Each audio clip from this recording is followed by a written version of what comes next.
Hola chicos, hoy desarrollaremos la actividad de aprendizaje número 1, cómo indagamos la resistencia del plástico, perteneciente a la experiencia 6.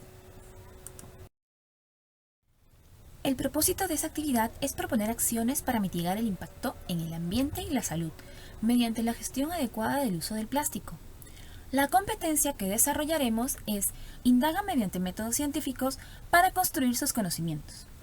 La evidencia de aprendizaje implementa su indagación sobre las propiedades físicas del plástico, formulando la pregunta de indagación, hipótesis y diseñando estrategias para hacer su indagación. Al momento de presentar nuestro trabajo, tenemos que tener en cuenta todos estos criterios de evaluación. La situación significativa nos habla del tema de la salud y la conservación ambiental. Nos pone un caso del papá de Luis que hace un pedido de comida delivery y se da cuenta que al momento que le traen todo, el tenedor, la bolsa y el tupper eran de plástico. Y al mirar a su alrededor también se da cuenta que la mayoría de cosas que tiene es de plástico. En base a este caso, justamente, y a raíz de la pandemia, se aumentó el consumo de plástico. Es por ello que se incrementó a partir del 1 de enero de este año el impuesto que se aplica a la adquisición de bolsas plásticas. Pasó de ser 20 céntimos a 30 céntimos.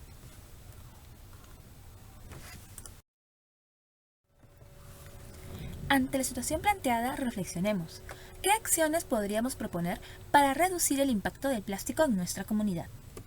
Acá tenemos 10 tips para usar menos plástico. 1. Pide en restaurantes vasos de vidrio. 2. Usa termos, no compres botellas de agua. 3. Carga siempre cubiertos de metal. 4. Evita comprar juguetes plásticos de poca durabilidad. 5. Si usas desechables en reuniones que sean biodegradables. 6. Guarda los envases de vidrio después de usarlos y utilizarlos para almacenar comida. 7. Guarda siempre bolsas de tela en tu carro. 8. Realiza composta en casa. 9. Recicla tus aparatos electrónicos. 10. Procura comprar productos de vidrio, no plástico. Comparte estos consejos con tus amigos. ¿Por qué se hizo tan masivo el uso del plástico? Hagamos una mini experiencia. Toma una bolsa plástica de 1 kilo, enróllala y tira sus extremos e intenta romperla. 2. Luego desenróllala y vuelve a tirar de sus extremos intentando romperla. ¿Qué pasó en el caso 1 y 2? ¿Pudiste romper el plástico en ambos casos? Pues bien, en el primero no lograste romperlo debido al grosor que formaste al enrollar el plástico. Y en el segundo caso, sí pudimos romperlo porque el plástico estaba más débil, pero aún así mostró cierta resistencia.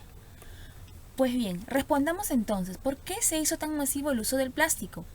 Esto se debe a la propiedad de maleabilidad y resistencia que tiene el plástico, la cantidad de soporte que tiene el plástico para aguantar el peso.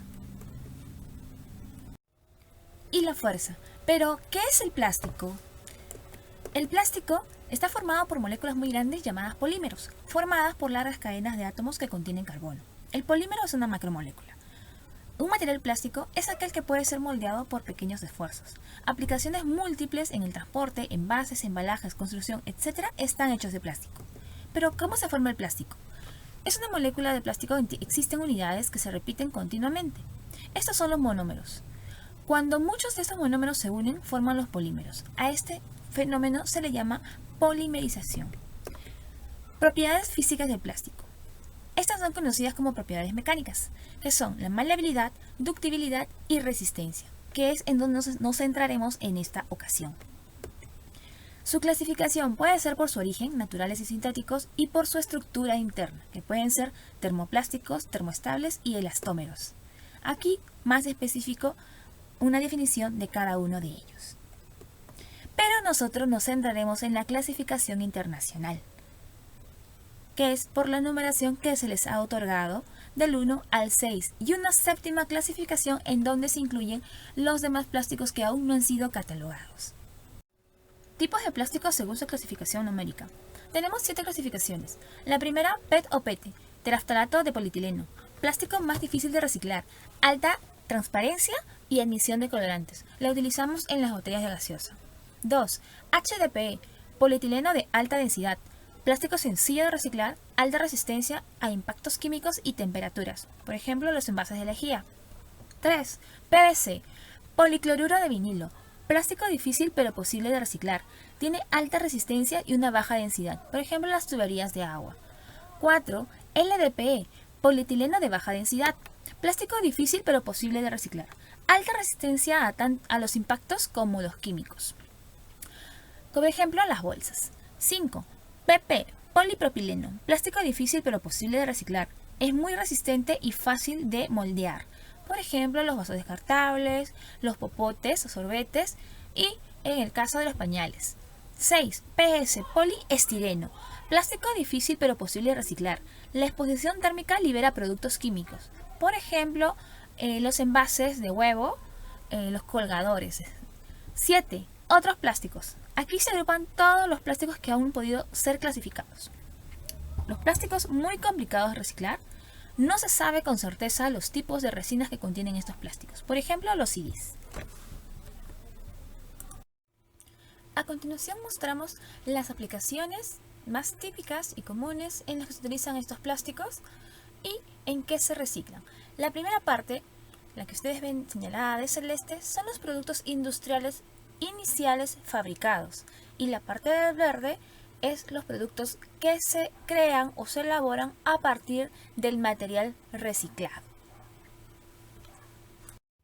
Como pueden ver, se les puede dar múltiples usos a los diversos tipos de plástico que existen. Practiquemos. Elaboramos un listado de plásticos que usamos en casa y agrupamos según sus características como dureza y uso. Para ello necesitaremos nuestra tablita. Entonces comenzamos. Llenamos el primer ejemplo. Vamos a escoger el PP. Características del PP es resistente y comerciables. Por ejemplo, el envase de yogur que encontré. Si por ahí tengo botella de agua, entonces colocaré el tipo de plástico que es PET. Sus características poco resistente, uso comercial, ideales para conservar líquidos, y así sucesivamente. Iniciemos con la experiencia para medir la resistencia del plástico. Problematizamos la situación. Tengo varias botellas de plástico de 2 litros en casa y quiero usarlos como maceteros colgantes, pero tengo dudas. ¿Soportará la botella el peso de la tierra y la planta? ¿Influirá el grosor de la botella en el soporte? ¿Cuáles de las botellas de plástico debo usar? Si tengo tantas, tengo de muchas marcas. Entonces, ¿cuál me resistirá o será la mejor opción? Comenzamos entonces para ello. Me hago mi pregunta de indagación. ¿Cómo influye el espesor en la resistencia mecánica del plástico? Esta será la pregunta que yo voy a utilizar. Para ello voy a identificar mis variables. Independiente, el espesor; dependiente, la resistencia mecánica del plástico. Y las variables intervinientes serían el tipo de plástico y el tiempo de uso del plástico. O sea, el desgaste del plástico. Ahora planteo mi hipótesis. Usando mi misma pregunta y mis variables dependiente e independiente, planteo mi hipótesis. El espesor influye en la resistencia mecánica del plástico de manera directamente proporcional. Es decir, a mayor espesor, mayor resistencia. Objetivos. Mi primer objetivo es comprobar si realmente el espesor influye en la resistencia mecánica del plástico. Y 2, aplicar este conocimiento al momento de usar el plástico para soportar un determinado peso. Pasamos al procedimiento para comprobar nuestra hipótesis. Los materiales que usaremos son 3 botellas de plástico de diferentes productos. La primera puede ser una botella de agua personal, la segunda una botella de gaseosa de 3 litros y la tercera una botella de alcohol, la de litro. 5 botellas de plástico con tapas. Estas las usaremos como pesas.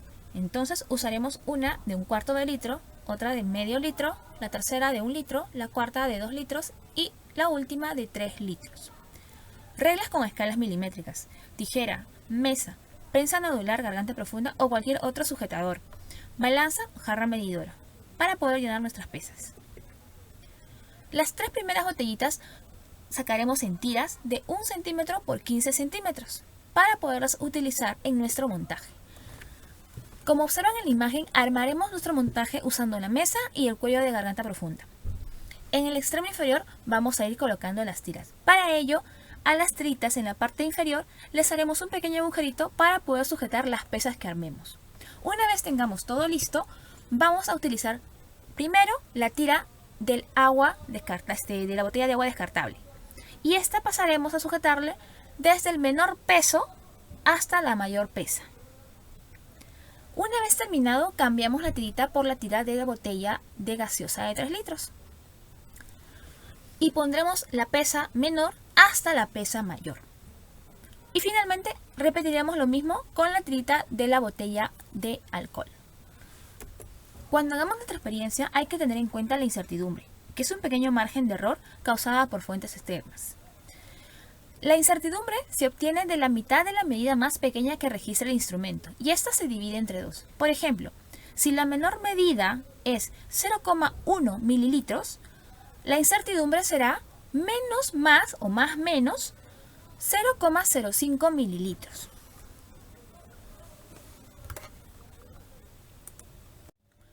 Último paso, chicos. Generación, registro y análisis de datos. Una vez que estemos realizando nuestra experiencia, debemos de llenar esta tablita según nuestras muestras. La muestra 1 será la tirita obtenida de la botella de agua. Muestra 2, la tira obtenida de la botella de gaseosa de 3 litros. Y la muestra 3 de la botella de alcohol. En la parte superior, llenaremos las masas de lo 1 al número 5 según la incertidumbre que hayamos calculado. Los resultados obtenidos de ambos, lo llevaremos al cuadro estadístico o la tabla estadística de la parte inferior.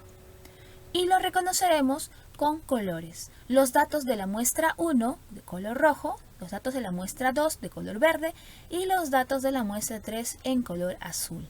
Para obtener los datos de las 3 muestras en una sola tabla, lo primero que debemos hacer es ordenar de manera ascendente los resultados obtenidos en nuestra tabla. Una vez terminado de hacer ello, seguimos analizando. ¿Qué sucede si utilizas masas de diferentes cantidades, menor a mayor, por ejemplo? ¿Observarás lo mismo con cada una de ellas? ¿Qué ocurre con las diferentes muestras de plástico? ¿Cuál será tu grupo experimental y tu grupo de control? Recuerda que el grupo de control es aquel que te permitirá comparar. Puedes escoger como grupo de control una liga, en lugar de plástico, de botella, o cualquier otro insumo de tipo plástico. Con ello terminamos el tema. Recuerda siempre reciclar y reusar. Puedes elaborar maceteros con las botellas descartables de gaseosas.